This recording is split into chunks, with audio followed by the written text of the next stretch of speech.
Hello friends, यज्ञदेव class 8 में आप सभी का स्वागत है। तो दोस्तों, जैसा आप सभी जानते हो कि हमने एग्रीकल्चर सुपरवाइजर के लिए एक डेली क्विज के नाम से सीरीज चला रखी है, जिसमें हम 11th-12th क्लास की बुक में जितने भी चैप्टर दिए हुए हैं तथा उन चैप्टर से संबंधित जितने भी इंपॉर्टेंट क्वेश्चन बनते हैं उन सभी क्वेश्चनों को देख रहे हैं, जिससे क्या है वहाँ से कोई भी क्वेश्चन आपका आता है तो आपका गलत नहीं होगा। तो इसी के क्रम में आज हम लेकर आए हैं डेली क्विज का जो पार्ट नंबर 6 चल रहा है, जो कि पार्टों में बटा हुआ है। तो आज हम इसको करेंगे फसलों उत्पादन का पार्ट नंबर 5। इससे पहले हम जो पार्ट 4 हैं वो ऑलरेडी कंप्लीट करा चुके हैं तथा 11th क्लास तो ऑलरेडी कंप्लीट हो भी चुकी है। तो आप जिसे हमारी प्लेलिस्ट है एग्रीकल्चर सुपरवाइजर डेली क्विज के नाम से जो प्लेलिस्ट बनी हुई है उसमें जाके आप देख सकते हो। तो चलिए करते हैं स्टार्ट इस पार्ट को। इसका जो पहला क्वेश्चन रहने वाला है वो है सूरजमुखी किस कुल से संबंधित है। जो सूरजमुखी है वो किस कुल से संबंधित है, तो ये है एस्टररेसी से। किससे? एस्टररेसी से। तो पहले का option C is right answer. और बात करें इसके वानस्पतिक नाम की, तो सूरजमुखी का जो वानस्पतिक नाम होता है वो क्या होता है? हेलिएंथस एनस। क्या होता है? हेलिएंथस और एनस। हेलिएंथस एनस क्या है इसका जो वानस्पतिक नाम होता है। अब देखते हैं इसके जो नेक्स्ट क्वेश्चन है वो क्या है। सूरजमुखी में तेल की कितनी प्रतिशत मात्रा होती है? जो सूरजमुखी के तेल होता है उसमें कितनी परसेंट मात्रा होती है? तो ये रहती है 45 से 50%। कितनी रहती है? 45 से 50%। तो दो का option D is right answer. अब देखते हैं नेक्स्ट क्वेश्चन। सूरजमुखी के तेल में कौन सा अम्ल पाया जाता है जो कि कोलेस्ट्रॉल की वृद्धि को रोकने में सहायक होता है? जैसा आप सभी जानते हो कि जो सूरजमुखी का तेल है ना वो क्या है, सिटियों में जब मोस्टली क्या है सिटी एरिया में बिकता है, जो कि जो कोलेस्ट्रॉल होता है ना, मोटापा होता है, उसकी वृद्धि को रोकने में सहायक होता है। तो ये इसमें कौन सा अम्ल पाया जाता है जो कि इसकी जो कोलेस्ट्रॉल की वृद्धि को रोकता है? तो कौन सा अम्ल पाया जाता है? ये पाया जाता है लेनोलिक अम्ल। कौन सा? लेनोलिक अम्ल इसमें पाया जाता है। अब देखते हैं नेक्स्ट क्वेश्चन।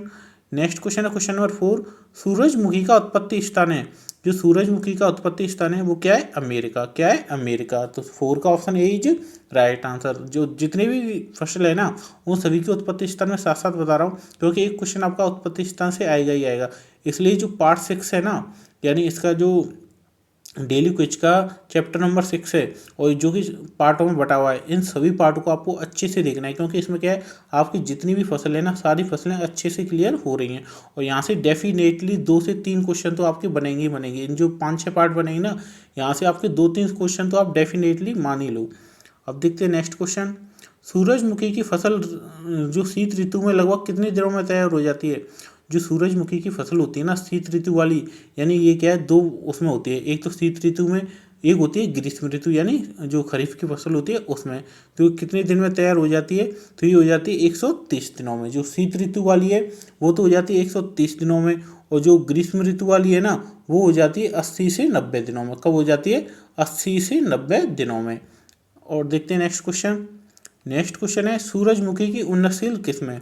जो सूरजमुखी की उन्नतशील किस्में हैं वो कौन कौन सी हैं? तो BSH1, CO5, DRH first, HFFH 848, EC 48415, Surya, TS, KG, एमसन रिकॉर्ड। ये काफ़ी सारी क्या है जो सूरजमुखी की उन्नतशील किस्में हैं।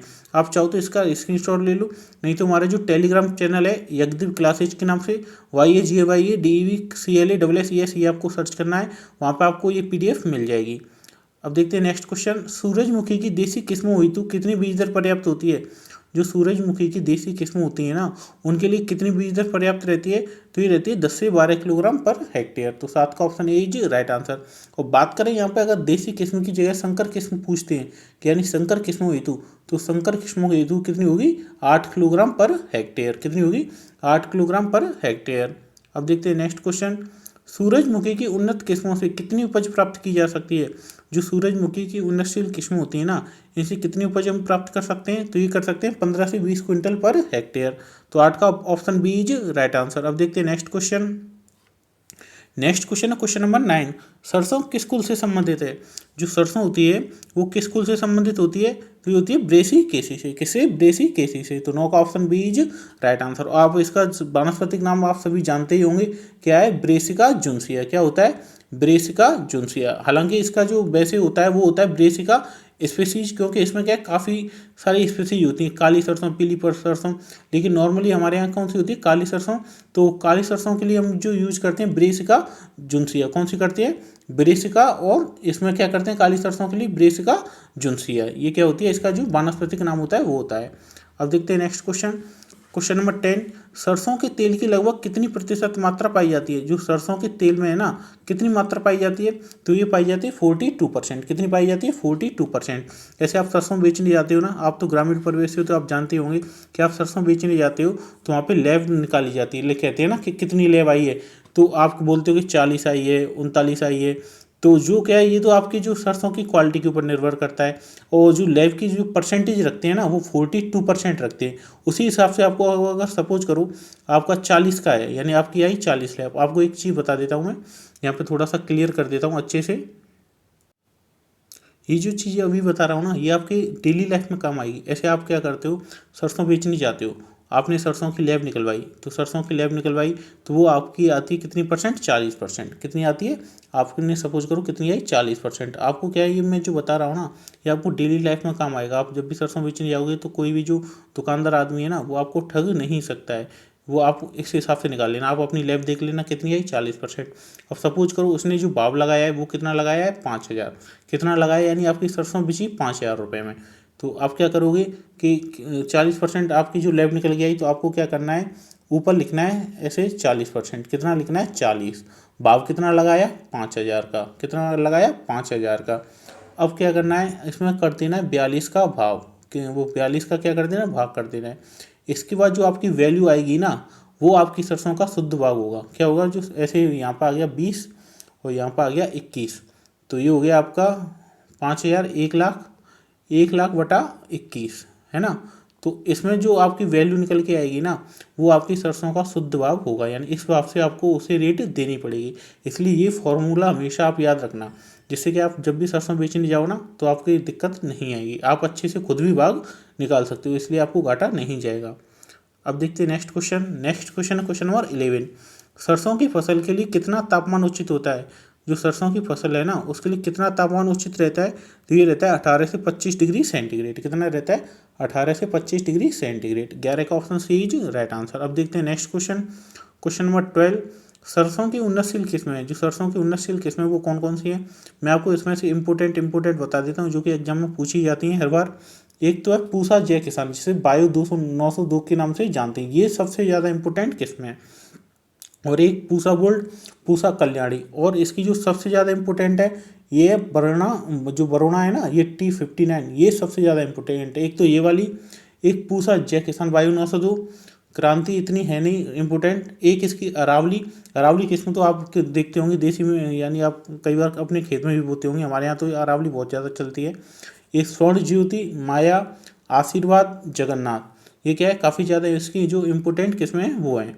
आजकल जो ट्रेंडिंग में वो है कौन सी? वरुणा T59। इससे क्वेश्चन जो काफ़ी ज़्यादा आ रहे हैं, और ये भी थोड़ी थोड़ी पूछ लेते हैं कभी कभी। क्रांति, क्रांति का देसी नाम तो नहीं आता है, इसका पूछते हैं जो PR15, कौन सी पूछते हैं? ऐसे पूछते हैं PR15 किसकी किस्में? तो ये सरसों की। अब देखते हैं नेक्स्ट क्वेश्चन। नेक्स्ट क्वेश्चन है क्वेश्चन नंबर 13, सरसों के लिए असिंचित क्षेत्रों हेतु बीज दर है।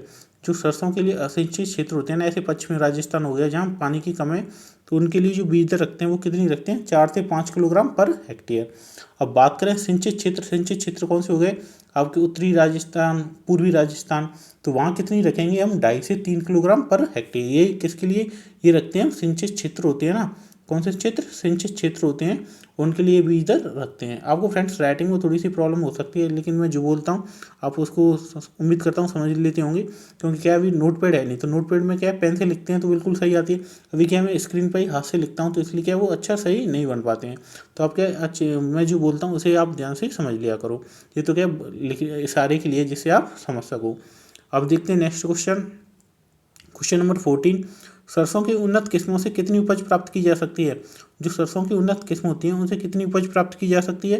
तो ये की जा सकती है 15 से 25 क्विंटल पर हेक्टेयर। कितनी की जा सकती है? 15 से 25 क्विंटल पर हेक्टेयर। ये इतना डिफरेंस कैसे रहता है? आप सपोज करो सिंचित क्षेत्रों में कर रहे हो तो आपकी हो जाएगी 25 क्विंटल की समथिंग, और आप असिंचित क्षेत्रों में कर रहे हो तो वो आपकी कितनी हो जाएगी? 15 क्विंटल पर हेक्टेयर के समथिंग। अब देखते हैं नेक्स्ट क्वेश्चन। तारामीरा किस कुल से संबंधित है? जो तारामीरा होता है वो किस कुल से संबंधित है? तो तारामीरा संबंधित होता है ब्रेसिकेसी से। किससे होता है? ब्रेसिकेसी से। तो 15 का option B is right answer. और बात करें इसकी तारामीरा की वानस्पतिक नाम की, जो इसका जो वानस्पतिक नाम होता है ना, वो होता है इरुका सैटाइवा। क्या होता है? इरुका सैटाइवा, सैटाइवा। इसका जो क्या होता है वानस्पतिक नाम होता है। इसको आप अच्छे से याद रख लेना, आपके लिए नया हो सकता है, हालांकि आपने बीएससी वगैरह किया हो, ये किया हो, तो आपके लिए वानस्पतिक नाम तो ऑलरेडी आपको सबको अच्छे से याद आते होंगे। नहीं भी आते हो तो यहाँ से आपका रिवीजन हो जाएगा कि तारामीरा का क्या है, एरू का सेट आएगा। अब देखते हैं नेक्स्ट क्वेश्चन। नेक्स्ट क्वेश्चन है क्वेश्चन नंबर 16। तारामीरा के तेल में तारामीरा के तेल में लौह कितनी मात्रा होती है। जो तेल की मात्रा होती है ना तारामीरा में, वो कितनी पाई जाती है, तो ये पाई जाती है 35%। कितनी पाई जाती है, 35%। आपको थोड़ा सा याद दिला दूं, आपको मैंने जो वो बताया था ना सूरजमुखी, सूरजमुखी के तेल में आपको अगर पूछ ले तो कितनी होती है, 45 से 50, ये आप याद रखना। यानी आपको इसका अगर मोटा मोटा आंकड़ा लेके चलो ना सूरजमुखी का, कि सूरजमुखी के तेल में आप कितना मान सकते हो, 48%। सरसों के तेल में आप कितनी होती है, जो सरसों होता है उसके तेल में होता है, ये तो फिक्स है 42%। और तारामीरा का आपको बताया गया, तारामीरा में कितनी हो जाएगी, 35%। ये तेलों की मात्रा होती है। अब देखते हैं नेक्स्ट क्वेश्चन। नेक्स्ट क्वेश्चन है क्वेश्चन नंबर 17। तारामीरा की उन्नतशील किस्में हैं, जो तारामीरा की उन्नतशील किस्में हैं वो कौन कौन सी हैं, ITSA और T27, RTM 314 कर्ण तारा, RTM 2002 जिसे नरेंद्र तारामीरा के नाम से जानते हैं। ये बस 4-5 किस्में हैं जिसे आप अच्छे से याद कर सकते हो। अब देखते हैं नेक्स्ट क्वेश्चन। नेक्स्ट क्वेश्चन है क्वेश्चन नंबर 18। तारामीरा की फसल के लिए कितनी बीज दर लेते हैं। जो तारामीरा की हम फसल करते हैं तो उसके लिए कितनी बीज दर पर्याप्त रहती है, तो ये रहती है 4 से 4.5 किलोग्राम पर हेक्टेयर। कितनी रहती है, 4 से 4.5 किलोग्राम पर हेक्टेयर। अब देखते हैं next question. Next question question number 19। तारामीरा की खेती के लिए पंक्ति से पंक्ति और पौधे की दूरी क्रमशः कितनी रखते हैं। यानी इसमें क्या करेंगे, जो पंक्ति से ये तो पंक्ति होगी, यहाँ पौधा हो गया, तो इनकी दूरी क्रमशः कितनी रखते हैं, तो ये कितनी रखते हैं, ये रखते हैं 45 × 10 सेंटीमीटर। तो 19 का option D is right answer. अब देखते हैं नेक्स्ट क्वेश्चन। Question number 20। तारामीरा की उन्नत किस्मों से कितनी उपज प्राप्त की जा सकती है। जो तारामीरा की उन्नत किस्मों से अगर हम खेती करेंगे तो कितनी उपज ले सकते हैं, तो ये ले सकते हैं हम कितनी, 8 से 10 क्विंटल पर हेक्टेयर। तो 20 का option A is right answer. अब देखते हैं नेक्स्ट क्वेश्चन। ये क्वेश्चन फ्रेंड्स आपके लिए रिज्का किस कुल से संबंधित है। इसका जवाब आपको कमेंट बॉक्स में देना, और जो सबसे पहले जवाब देगा उसका कमेंट पिन कर दिया जाएगा। तो थैंक यू फ्रेंड्स, ये थी आज की क्विज। मिलती है नई क्विज में। जय हिंद, जय भारत।